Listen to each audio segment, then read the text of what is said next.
But I'm wondering why specialty coffee, they don't really talk about the percolator. But this machine is awesome. I like it a lot. I think it's why are certain gears more praised than others? Why do we pick certain gears over others? Like espresso is pretty high, pour over is pretty high. Why isn't a machine like the tried and true percolator out there? Why don't people talk about it as much as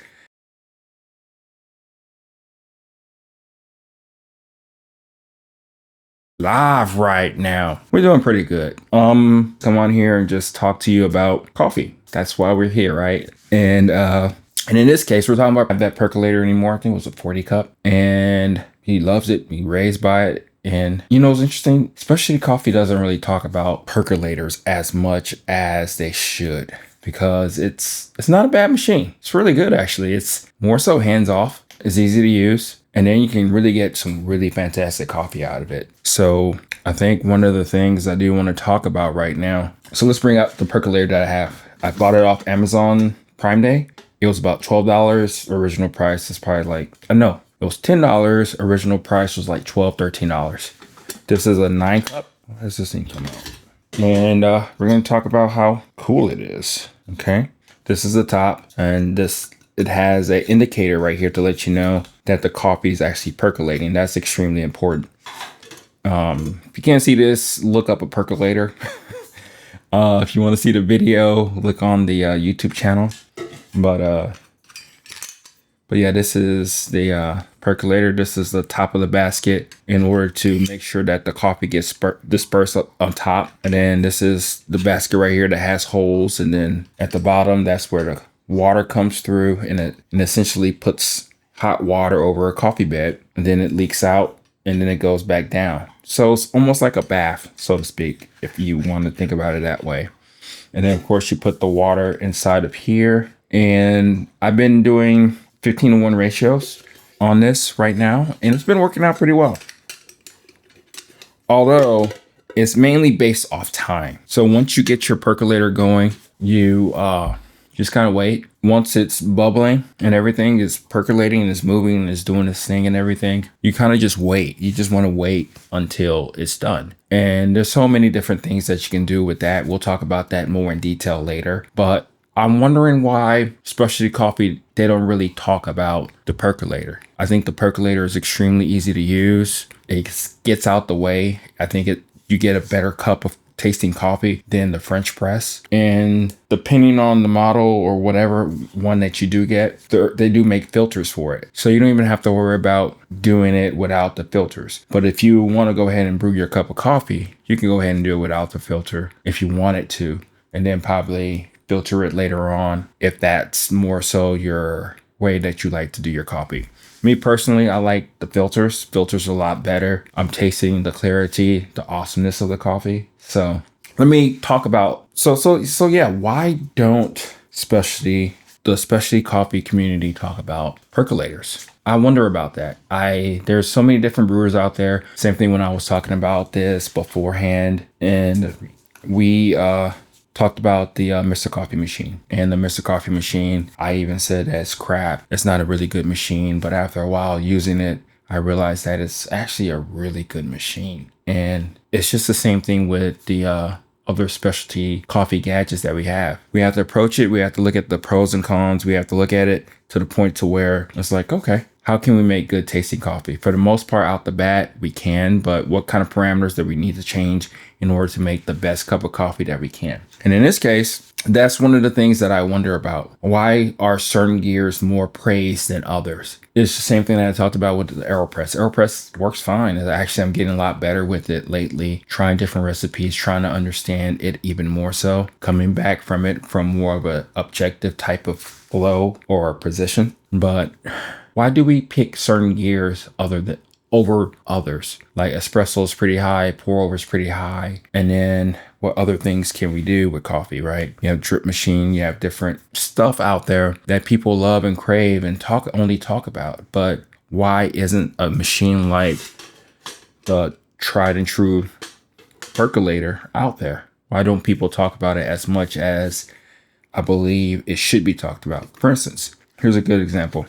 I brewed a cup of coffee from the percolator, right? And here it is right here. This is the last bit of it. I drank it a couple hours ago, but I did save some for this very reason. And this is a Peruvian. This is a Peruvian.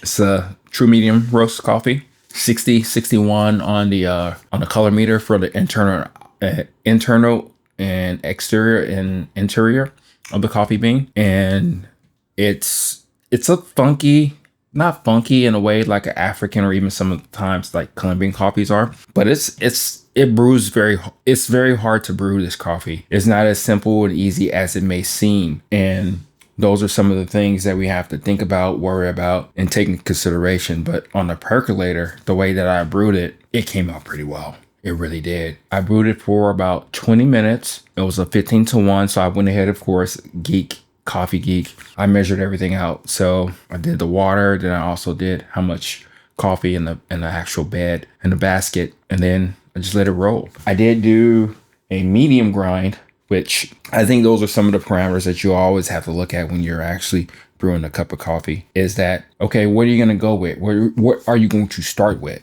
And in this case, it was a medium grind off the Baratza Virtuoso, or even the Encore. Same type of burrs and everything. I just went with that. I don't think the burrs mattered that much as long as it's a burr grinder, right?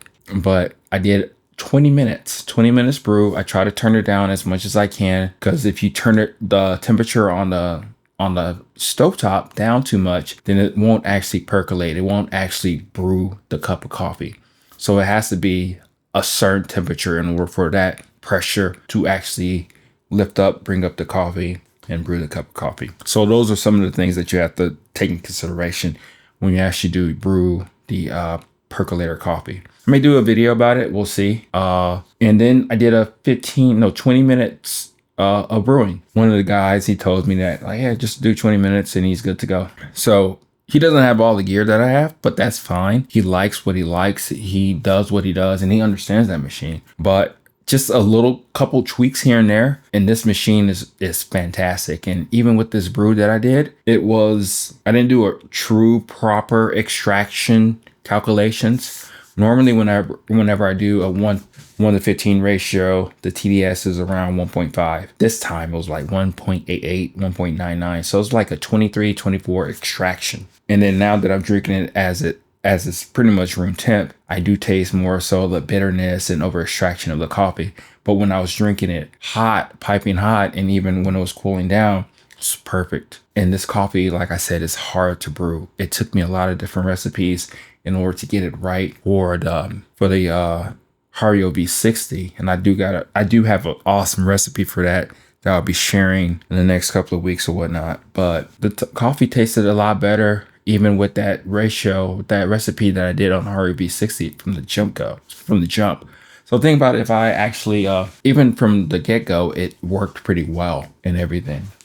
And that's one of the things that is pretty cool about this whole, even with me kind of like just going out the blue, it still did a pretty decent job. So I think next time when I brew this cup of coffee, I can either keep the exact same grind size and then just do less time, or go even coarser and do the same 20 minutes. Those are the things that you can play around with the machine quite a bit. And I think for ease of use, just for most of the people, I think it'd probably be easier for me to, it doesn't matter. It doesn't matter which way you go about it, but you can get really dialed in coffee a lot easier on this machine compared to a lot of other ones. And it's not going to be too crazy over extracted. Well, in this case, it was over extracted. But again, the point that I'm making is that the coffee tasted different. It didn't taste like something that I would immediately throw away if it's over extracted or under extracted. And it's opened me up to even more things. And I think that's the beauty of really this whole YouTube channel, this thing, because I'm just out here, I'm just talking. I know things, I know what I'm talking about, right? But it's one of those things to where when you have people coming to you and talking to you about different things and piquing your interest, those are some of the things that really help me, guide me, and to understand things even more. And my unique twist about making possibly the best cup of coffee that you can out of the machine, that's where I think I come come into play. Not just because I just have the gear, because I want to make it as best and relatable to people as much as possible. And I believe I'm able to do that with putting a little bit more science involved into it and also trusting your palate and then going about it that way. But this machine is awesome. I like it a lot. I think it's very well underutilized. You don't have to wait till the weekend to use it too. It doesn't take long for you to actually brew a cup of coffee. Just put it on, get ready for work or get ready for your day. And then 15, 20 minutes later, you're good to go. So those are some of the things that I did wanted to talk to you about, and in particular to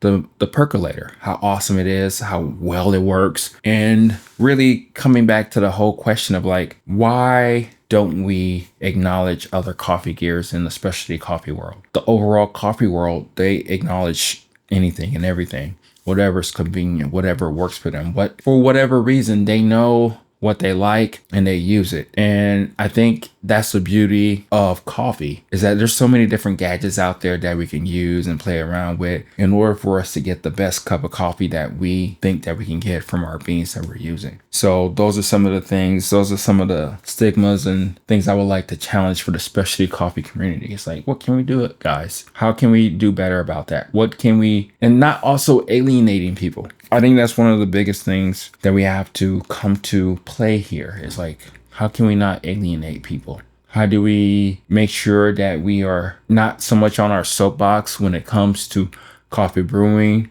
the type of beans that we like, our rituals in the morning? You know, it doesn't really matter. At the end of the day, we're still drinking a cup of coffee. And then hopefully eventually we'll start to come together and just have conversations around coffee. Coffee won't even really be the catalyst. It'll just be the thing that just got us there in order to talk to people and to express ourselves. And even we do have a difference of opinion, that's fine.